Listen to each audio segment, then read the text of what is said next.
Hi everyone, I'm Sally, And I'm Anne. and welcome to the 1% Happier and Healthier podcast. And this is our mini series where we're just sharing small tips which will help you take small steps to be happier and healthier. And today we're just talking about being aware of your own energy. Yes, very important one. This is a very unique thing, and it's something that we encourage you to be aware of sort of throughout the day. Where do you feel high energy? Where do you feel medium energy? And where do you feel low energy? Should we take your day as an example, Sal? Give us some Yes. context. So I find that I have most of my energy in the morning. I would classify myself as a morning person. So when I get up, I'm kind of raring to go and I'm happy to just like power through a whole list of things with energy and, gusto. But I guess mid-afternoon, I would say I have a bit of a slump. And in fact, I could have a nap most afternoons. I do most times. So yeah, I could have a little nap, and certainly normally in the workday by half 4, 5, I'm done. Don't come and ask me for anything because I'm done. So now I know, certainly at work, that I need to do the hardest tasks in the morning. So if there's something that's going to take a lot of brain power, a lot of thinking, concentration, I would really prefer it to be in the morning. If I'm going to have a challenging meeting, I really don't want that at 4 o'clock. Yeah. And I certainly see my energy change throughout the week as well. So Monday, I have more energy than a Thursday. So I guess the worst thing for me is seeing a challenging meeting at 4 o'clock on a Thursday Yeah. afternoon because I know I'm going to be running on empty. And the things that you can do to pick yourself up. Have you got any sort of techniques that would work? Getting out for fresh air. Yeah.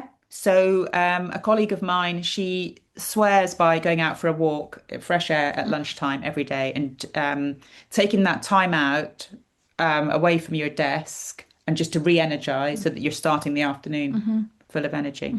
So, do you notice different energy Yeah. throughout the day? Yeah. So I'm a morning person as well. Although I like to start my morning really quite steady these days, and then I'm ready to go about 8:30 after I've had my breakfast and just sat and pondered the morning really.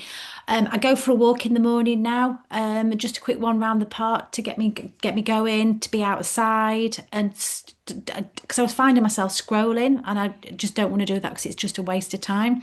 So out in the fresh air really works for me.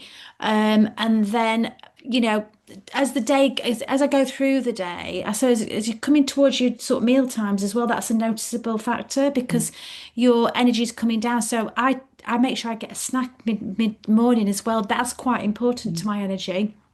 The food intake, and also the drinking. If you're dehydrated, Hmm.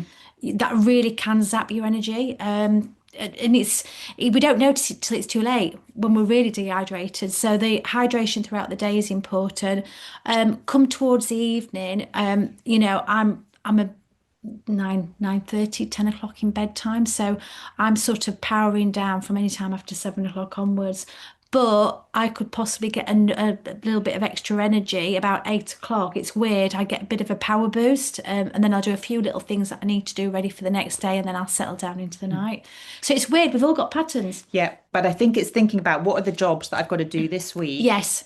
and what are the hard jobs and what are the easy jobs. Yeah. And, if you've decided that you're going to sit down and scrub your entire finances, Yeah.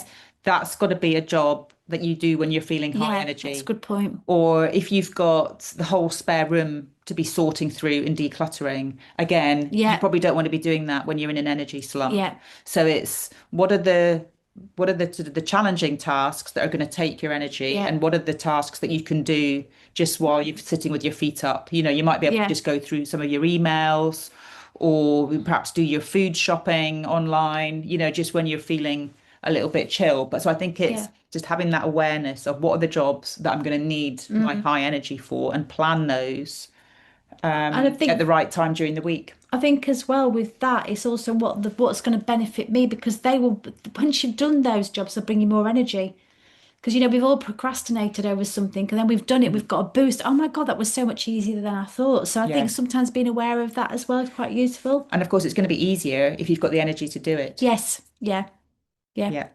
So I think the right time of day when it's Mhm. going to happen, being aware of that, fueling, picking the jobs that are going to benefit you, but also, factoring it into the week even. It might not even be the day, it might be the week. You might have to go, actually, on a Saturday afternoon when I'm away from work, this is going to be the best time to Yeah. do this job. But also we need to factor in downtime as well, because that's what gives you energy as well to be able to do these things. And of course, the first thing, it just comes with awareness. And we Yeah. say awareness a lot, but it's trying to be aware during the week of the things that give you energy as well. So I know that even if I'm feeling low energy, going to the gym will give me that boost. We've talked about getting some fresh air and walking around the block, but we also, our group of friends, some friends, you'll spend half an hour with them and they've recharged your battery and you're up here. Whereas other friends, maybe take up some of your Yeah, energy. good So point. I think it's being aware of some of these other factors as well, so that you know the impact on your energy. Great. Top tips there. Okay, so thanks for listening. I hope you take some of these tips away and share with a friend if you think it would be beneficial. Thanks for listening.